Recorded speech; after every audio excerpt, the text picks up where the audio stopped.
मूठभर असं आपण लसूण उपटून घेतलेलं आहे आणि त्या लसणाची आपण चटणी लसूण आणला होता तो लसूण स्वच्छ करून घेतला आणि तो लसूण आता कापून घेऊया। हे बघा असं मोठा जर असला असं कापून घ्यायचं व्यवस्थित। हे बघा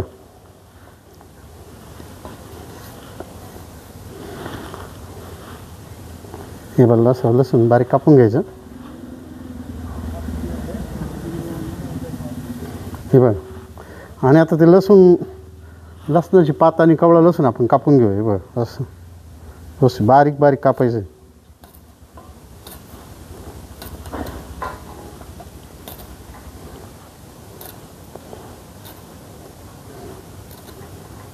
हे बघा अशा प्रकारे आपण सगळ्या लसणाची पात आणि कवळं लसूण हे कापून घेतलेलं आहे।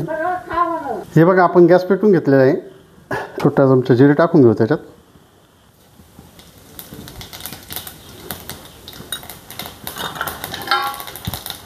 थोडीशी मोहरी टाकून घेऊ।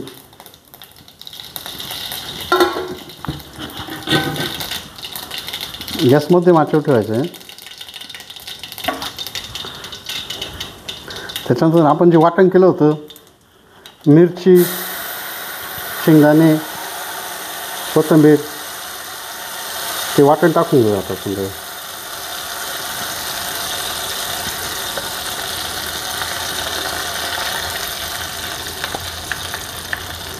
वाटण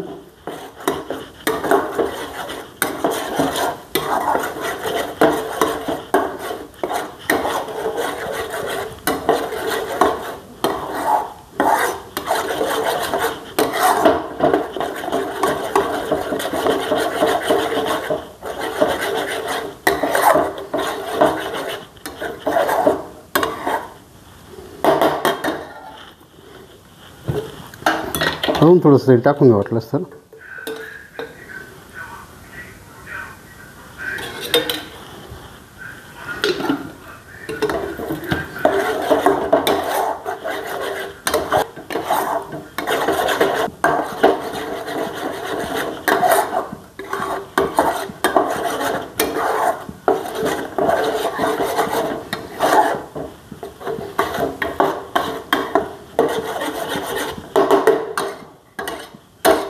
थोडंसं पाणी आपण ते आलं लसूण पेस्ट वाटून घेतली। लसूण आपलं कांदा, कोथिंबीर, शेंगदाणे टाकून घेतलं होतं ते आता व्यवस्थित त्याला तेल सोडून देऊया। मीठ टाकून घ्यायचं चवीनुसार। शेंगदाणा पेस्ट, मिरची पेस्ट आणि कोथिंबीर पेस्ट याला चांगली उकळी आलेली आहे। आता आपण लसणाची पात होती ती टाकून घेऊया आता त्याच्यात।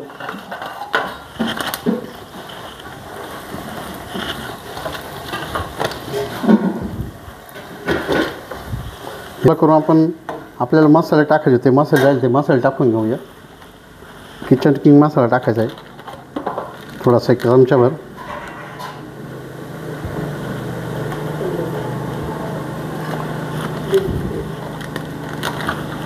एक चमचा किचन किंग मसाला टाकून घेतला आपण।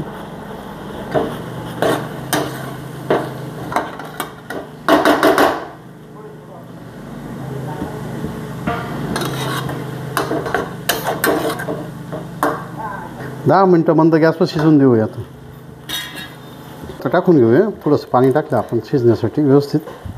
चटणी,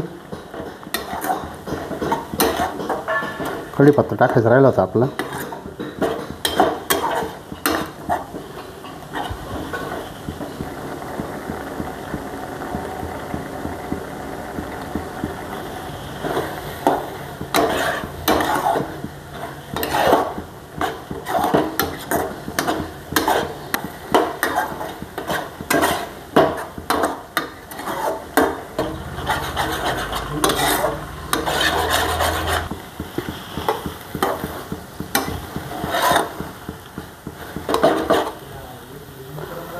तेव्हा अशा प्रकारची आपली चटणी तयार झालेली आहे।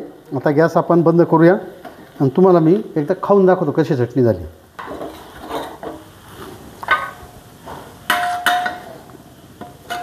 मंडळी अशा प्रकारे आपली लसणाची चटणी तयार झालेली आहे। आपलं लसूण कवळ्या लसणाची चटणी तयार झाली। मी तुम्हाला ती खाऊन दाखवतो थोडीशी कशी झाली।